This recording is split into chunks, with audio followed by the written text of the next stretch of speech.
जनसंख्या दिवस के अवसर पर प्रदेश के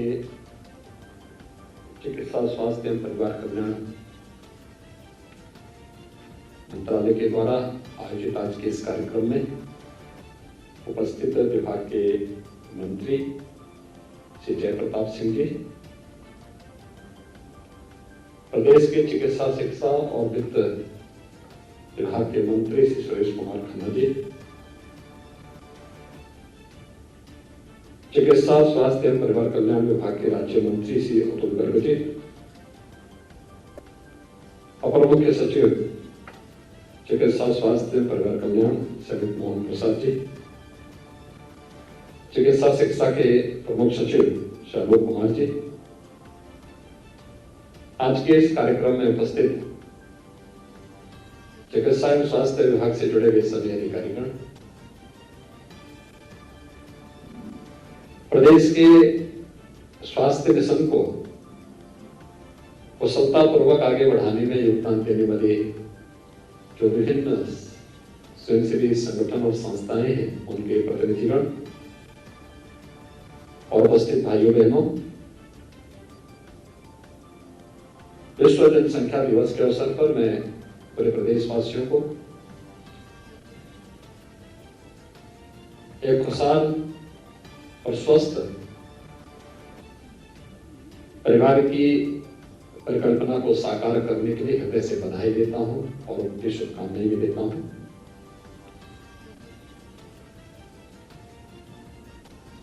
पूरी दुनिया के अंदर एक विषय को लेकर के समय समय पर चिंता व्यक्त की गई कि बढ़ती हुई जनसंख्या विकास में कहीं न कहीं बाधक हो सकती है और इस पर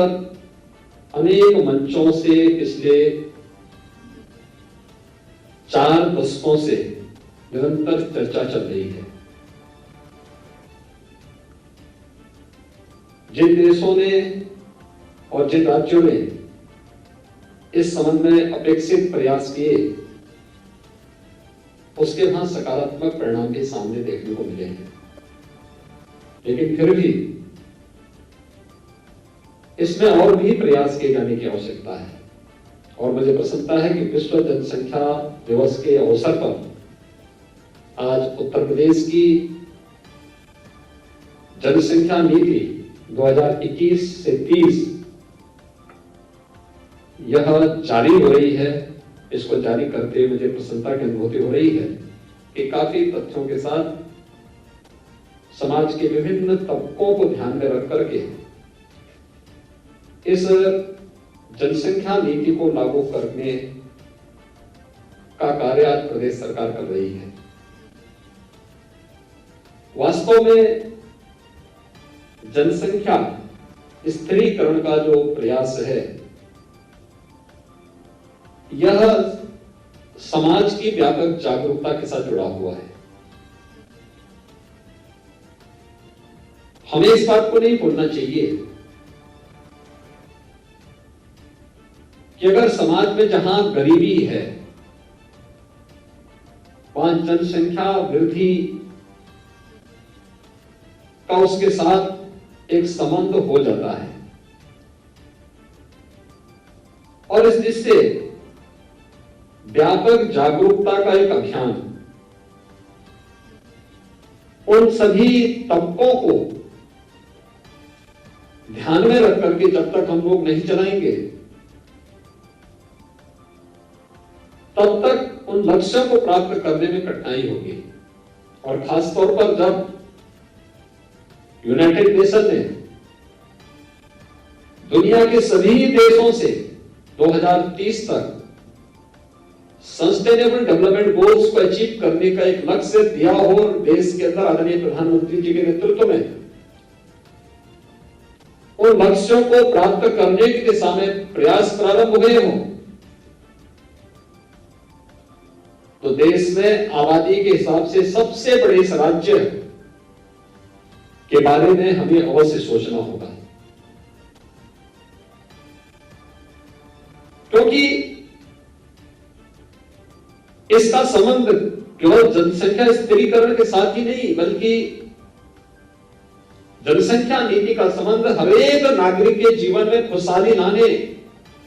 और समृद्धि का रास्ता उसके द्वार तक पहुंचाना भी है।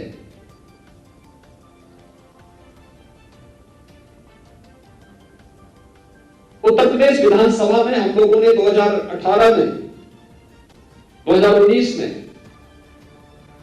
कुछ प्रयास प्रारंभ किए। 2018-19 में देश का पहला विधानमंडल उत्तर प्रदेश विधानमंडल था, जहां पर गांधी जयंती के अवसर पर सस्टेनेबल डेवलपमेंट गोल्स को अचीव करने के लिए 36 घंटे तक अनवरत चर्चा का एक नया रिकॉर्ड बनाया गया। उन गोल्स को अचीव करने के लिए अलग अलग विभागों के द्वारा अंतर विभागीय समन्वय समितियां गठित की गई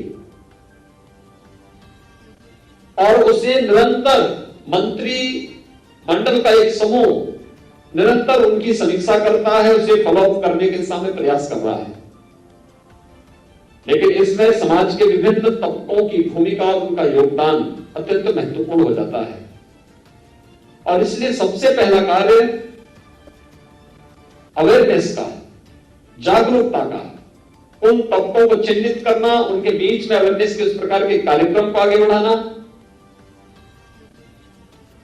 अगर इस दिशा में हम प्रयास कर सकें और जिसका निरंतर चल रहा है वह अत्यंत महत्वपूर्ण है और ये स्थिति महत्वपूर्ण है जब देश के अंदर टीएफआर में, एमएमआर में और आईएमआर में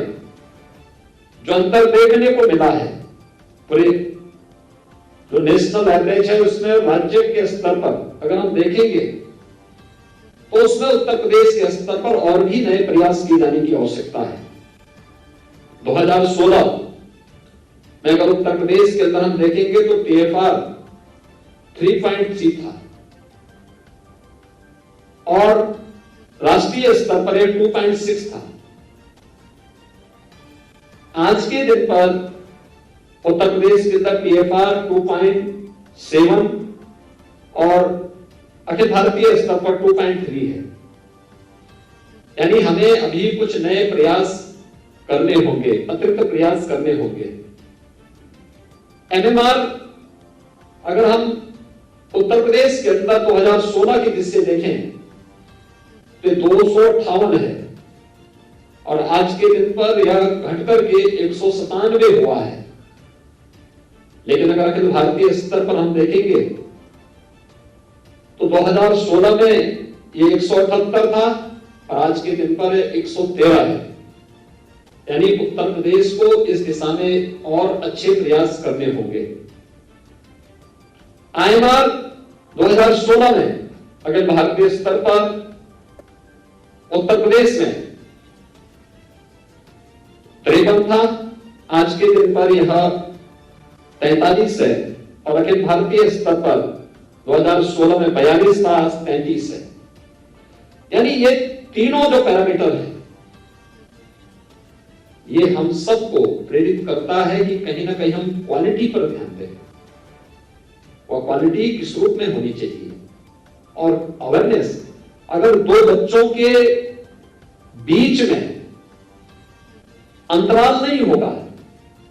तो स्वाभाविक रूप से उनके पोषण पर असर पड़ेगा। शिशु मृत्यु दर में और मातृ मृत्यु दर को नियंत्रित करने में अत्यंत कठिनाई होगी और उन स्थितियों में हम लोगों को जिन लक्ष्यों को प्राप्त करना है जिसमें कि नेशनल एवरेज से भी उत्तर प्रदेश पीछे है, यद्यपि पिछले 4-5 वर्षों में जो प्रयास हुए हैं उसके अच्छे परिणाम भी आए हैं, लेकिन अभी और भी अच्छे प्रयास किए जाने की आवश्यकता, और ज्यादा प्रयास किए जाने की आवश्यकता है और उस दिशा में प्रयास करके हम लोग एसडीजी के लक्ष्यों को प्राप्त कर सकते हैं। इसलिए जनसंख्या स्थिरीकरण की दिशा में प्रयास, लेकिन इस प्रयास का आधार हमें इस बात को भी ध्यान रखना होगा कि देश की जनसांख्यिकी असंतुलन पर इसका कोई विपरीत असर भी न पड़े। हर तबके को इसके साथ जोड़ना होगा, हर एक तबके को उस जागरूकता अभियान के साथ जोड़ना पड़ेगा, मां और बच्चे के स्वास्थ्य को इसके साथ जोड़ना पड़ेगा। शासन की योजनाओं का लाभ 2014 के बाद से भारत सरकार ने आदरणीय प्रधानमंत्री जी के मार्गदर्शन में अनेक ऐसी योजनाएं लागू की हैं, जिन योजनाओं को लागू करके हम लोग एक बड़े तबके को इससे लाभान्वित कर सकते हैं। और मुझे लगता है कि उस दिशा में और भी अच्छे प्रयास किए जाने की आवश्यकता है। केंद्र सरकार और आदरणीय प्रधानमंत्री जी के मार्गदर्शन में उत्तर प्रदेश के अंदर हम लोगों ने प्रयास किए। उन प्रयासों की चर्चा स्वास्थ्य मंत्री जी ने अपने उद्बोधन में कहा भी, किया भी, लेकिन अभी भी हमारे स्तर पर जो नए प्रयास होने हैं उसमें अंतर विभागीय समन्वय के माध्यम से उसके बेहतर परिणाम आ सकते हैं। ये केवल यहीं पर ही नहीं, ये केवल स्वास्थ्य, चिकित्सा, शिक्षा और परिवार कल्याण विभाग से संबंधित नहीं, महिला और बाल विकास विभाग को इसके साथ जोड़ना होगा। एजुकेशन को, बेसिक, माध्यमिक, उच्च या अलग अलग जो हमारे शिक्षा से जुड़े हुए संस्थान हैं उनके अंदर व्यापक अवेयरनेस के कार्यक्रम को इसके साथ जोड़ना पड़ेगा। स्वास्थ्य के प्रति जागरूकता के साथ साथ समाज स्वास्थ्य के इन सभी पैरामीटर को प्राप्त करने की दिशा में जिनके स्तर पर प्रयास हो सकते हैं उन सभी विभागों को भी जोड़ करके अंतर विभागीय समन्वय के माध्यम से हम बेहतर परिणाम दे सकते हैं। यह हमें विस्मृत नहीं करना चाहिए, क्योंकि हम लोगों ने अंतर विभागीय समन्वय के माध्यम से न केवल दिमागी बुखार को नियंत्रित किया है,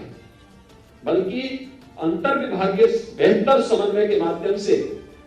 वैश्विक महामारी कोरोना को भी उत्तर प्रदेश ने बहुत अच्छे प्रबंधन के माध्यम से नियंत्रण की ओर ले जाने में सफलता प्राप्त की है। और मुझे विश्वास है कि जो जनसंख्या नीति का नया ड्राफ्ट आज यहां पे लॉन्च किया गया है, इसको शासन से जुड़े हुए सभी विभाग अपने सभी स्टेक होल्डर्स के साथ मिलकर के, अपने सहयोगी संस्थाओं के साथ मिलकर के प्रभावी ढंग से लागू करने में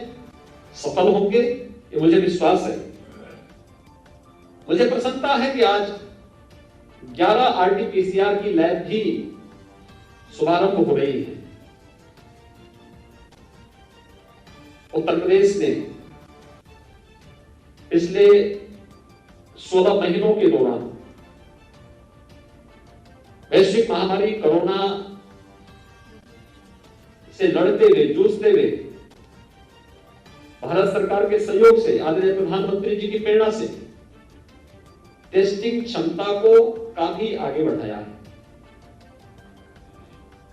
जब कोरोना का पहला केस उत्तर प्रदेश के अंदर देखने को मिला था, तब हमारे पास कोई टेस्टिंग सुविधा नहीं थी। और मैं धन्यवाद दूंगा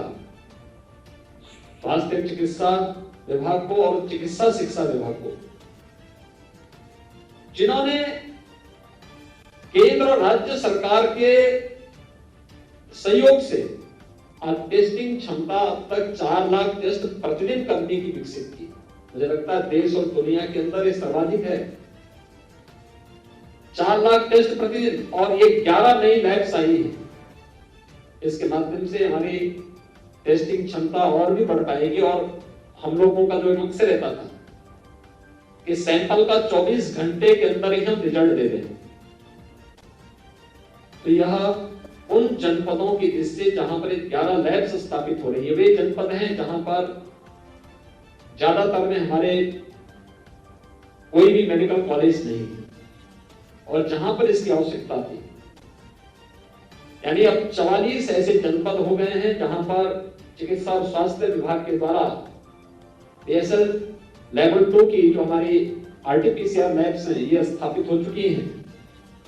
शेष अन्य जनपदों की दिशा में हमारे वहां पे कोई ना कोई मेडिकल संस्थान है, वहां पर इस सुविधा को चिकित्सा शिक्षा विभाग के द्वारा दी जा रही है या दी जा चुकी है, लेकिन हम इस लक्ष्य को निरंतर आगे प्राप्त करेंगे। इसमें किसी भी प्रकार का कोई संदेह नहीं होना चाहिए। टेक्नोलॉजी का बहुत महत्व हो सकता है और हम लोगों ने विगत 4-4.25 वर्ष के अंदर इस बात को महसूस किया होगा। शासन की योजना बिना किसी भ्रष्टाचार के अगर समाज के अंतिम पायदान पर बैठे हुए व्यक्ति तक पहुंचे और लाभार्थी योजना का भरपूर लाभ ले सके, 100% लाभ ले सके, तो मानना चाहिए कि शासन की योजना सफल हुई और ये टेक्नोलॉजी से संभव हो पाया। मुझे प्रसन्नता है कि आज प्रदेश के अंदर स्वास्थ्य केंद्रों के बारे में जानकारी लेने और उनकी हर एक गतिविधियों पर नजर रखने के लिए एक CSC PSC लैब का शुभारंभ भी आज यहां पर स्वास्थ्य और चिकित्सा शिक्षा विभाग के द्वारा किया गया है। यह प्रदेश के अंदर जो हमारे लगभग 4,600 से अधिक CSC PSC हैं, इन सब के उन्नयन में तो योगदान देगा, क्योंकि ये ऐप आज के दिन पर इसलिए महत्वपूर्ण है। हम लोग वर्तमान में हर एक CSC PSC को किसी न किसी जनप्रतिनिधि या समाज के किसी न किसी मानिंद व्यक्ति के द्वारा उसे गोद लिया गया है और जब वो व्यक्ति उन स्वास्थ्य केंद्रों के साथ जाता है तो अक्सर बहुत सारे लोग ऐसे होते हैं जिन्होंने कभी विजिट नहीं किया केंद्र में, लेकिन आके हमारे पास शिकायत करते हैं। आज हम ऐप को दिखा के उसे कह सकते हैं, आप बताइए कौन सा केंद्र आपका है और आप कितनी बार विजिट किए, हमें एक बार बताइए। दूसरा, वहां क्या क्या सुविधाएं हैं हम उसको बता सकते हैं कि वहां इतने चिकित्सक हैं, इतने बेड्स हैं, ये फैसिलिटी वहां मौजूद है और ये सुविधाएं हम आने वाले समय में इसको देने जा रहे हैं, दवा की स्थिति ये है। ये कुछ सामान्य जानकारियां भी उनको उपलब्ध कराई जा सकती है। तो इस दृष्टि से मुझे विश्वास है कि हम टेक्नोलॉजी को और अपग्रेड करते हुए इस दिशा में प्रयास करेंगे और मेरा ये मानना है CSR से हो और अन्य संस्थाओं के सहयोग से, जनप्रतिनिधियों के सहयोग से भी हमारा प्रयास होना चाहिए कि हर CSC PSC तक हमें हेल्थ ATM को पहुंचाना चाहिए। एक नया प्रयोग होगा ये स्वास्थ्य विभाग में टेक्नोलॉजी का इस्तेमाल करते हुए, क्योंकि जितने हमारे अभी तक CSC PSC हैं इसमें जितना मैन पावर होना चाहिए तमाम प्रयासों के बावजूद उपलब्ध नहीं। ये हेल्थ ATM हमें वहां पर तत्काल काफी बड़ी संख्या में जांच की सुविधा तो उपलब्ध कराएगा ही, टेली कंसल्टेशन की सुविधा भी उपलब्ध कराएगा। जिन विशेषज्ञों का अभाव जिस सेंटर में होगा वहां पर उन लोगों को वहां पर विशेषज्ञ चिकित्सीय सुविधा उपलब्ध कराने में हेल्थ ATM बहुत बड़ा रोल अदा कर सकता है और हमें इस दिशा में एक प्रयास प्रारंभ करना होगा। मुझे प्रसन्नता है कि आज यहाँ पर दो नौ दंपतियों को एक सगुन किट का वितरण भी हुआ है। मुझे विश्वास है कि स्वास्थ्य और चिकित्सा और परिवार कल्याण विभाग इस अभियान को जन जन तक पहुंचा करके और खास तौर पर जिन लोगों में अभी भी जागरूकता का अभाव है उन लोगों को इसके प्रति और भी जागरूक करने का प्रयास करेगा। आज के इस कार्यक्रम के लिए मैं विश्व जनसंख्या दिवस के अवसर पर आयोजित जो एक कार्यक्रम है उत्तर प्रदेश की जनसंख्या नीति को आज लॉन्च किया गया है 2021 से 2030 के लिए RT-PCR के लैब्स के उद्घाटन के लिए, CSC PSC ऐप के लिए और इस पूरे अभियान के प्रति मैं अपनी शुभकामनाएं देता हूं। धन्यवाद। देश विदेश की अपडेट्स के लिए हमारे चैनल को सब्सक्राइब करना ना भूलें।